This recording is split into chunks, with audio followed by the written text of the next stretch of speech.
বর্ষার জমা জলে স্কুলে বেড়েছে সাপের উপদ্রব, লাটে উঠেছে পড়াশুনো। পরিত্রাণের দাবিতে পথ অবরোধ অভিভাবকদের। জল জমে বিপর্যস্ত পরিস্থিতি, স্কুলে বেড়েছে সাপের উপদ্রব, লাটে উঠেছে পড়াশোনা, নেই মিড ডে মিলের ব্যবস্থাও।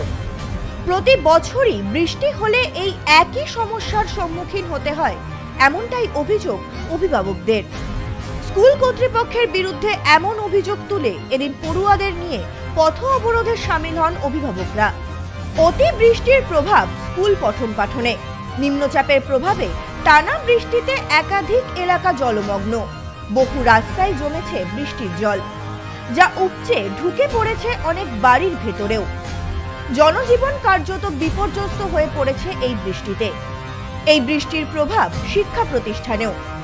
হুগলি জেলার পান্ডুয়া বিধানসভার অধীনে দ্বারবাসিনী গ্রাম পঞ্চায়েত এলাকার নারিকেলসারা প্রাথমিক বিদ্যালয়ে জল নিকাশি ব্যবস্থার বেহাল অবস্থা। একেতেই টানা বৃষ্টি, তার উপর আবার নেই জল নিকাশি ব্যবস্থা, যার কারণে স্কুল চত্বরে জমেছে হাঁটু সমান জল। এর ফলে দৈনন্দিন স্কুল জীবন হয়ে উঠেছে দুর্বিষহ। শুধু তাই নয়, ছাত্রছাত্রীদের পড়াশোনাও লাটে উঠেছে। শুধুমাত্র শিক্ষাগত দিক থেকে প্রভাব পড়েছে তা নয়, প্রত্যেকদিন মিড ডে মিলের ঠিকঠাক ব্যবস্থাও নেই, যা নিয়েও অভিযোগ তুলেছেন অভিভাবকেরা। জানা যায়, প্রত্যেক বছরই বর্ষাকালে সমস্যায় পড়তে হয় ছাত্রছাত্রীদের। দ্বারবাসিনী পঞ্চায়েতের অন্তর্গত জায়ের হাটতলা এই স্কুলে দীর্ঘদিন ধরেই জল নিকাশির সমস্যার কারণে বর্ষা এলেই জল জমে যায় স্কুলে।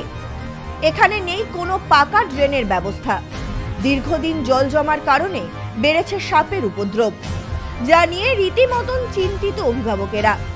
অভিভাবকদের অভিযোগ, দীর্ঘদিন স্কুল কর্তৃপক্ষকে জানিয়েও কোনো সমস্যার সমাধান হয়নি, যার কারণে এদিন স্কুল পড়ুয়াদেরকে নিয়ে পথ অবরোধে সামিল হন অভিভাবকেরা। তাদের দাবি, জল নিকাশি ব্যবস্থা ও নিরাপত্তা সংক্রান্ত বিষয়ের ওপর নজর দিক প্রশাসন। এই বিষয়ে এক অভিভাবিকা জানান, বর্ষা এলেই জল জমে যায়, সাপের উপদ্রব বেড়েছে, ভয়ে ছাত্রছাত্রীরা স্কুলে যেতে পারছে না, নেই যথাযথ মিড ডে মিলের ব্যবস্থাও। আমরা চাই অবিলম্বে স্কুল কর্তৃপক্ষের বিরুদ্ধে ব্যবস্থা নেওয়া হোক, না হলে আগামী দিনে আমরা আরো বৃহত্তর আন্দোলনে নামব। এদিন দীর্ঘ সময় পথ অবরোধের কারণে স্তব্ধ হয়ে যায় যান চলাচল। পরে ঘটনাস্থলে আসে পান্ডুয়া থানার পুলিশ। পুলিশ এলেও অভিভাবক অভিভাবিকারা পুলিশের কোনো কথায় কর্ণপাত করেননি। তাদের দাবি, আগে স্কুলের পরিস্থিতি ঠিক হোক।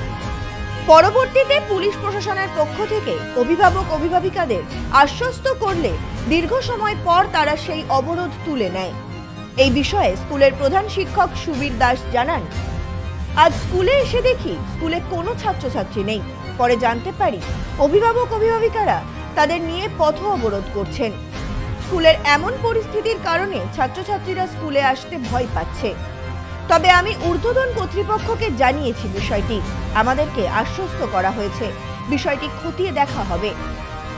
অবরোধ করতে বলতে আমরা স্কুলে এসে দেখছি যে বাচ্চারা নেই স্কুলে, তো শুনলাম বিভিন্ন লোক কথাবার্তা বলছে যে গার্জেনরা, গ্রামবাসীরা নাকি বাচ্চাটা করে স্কুলে আজকে ঢুকতে দেয়নি, স্কুল থেকে নিয়ে চলে গেছে।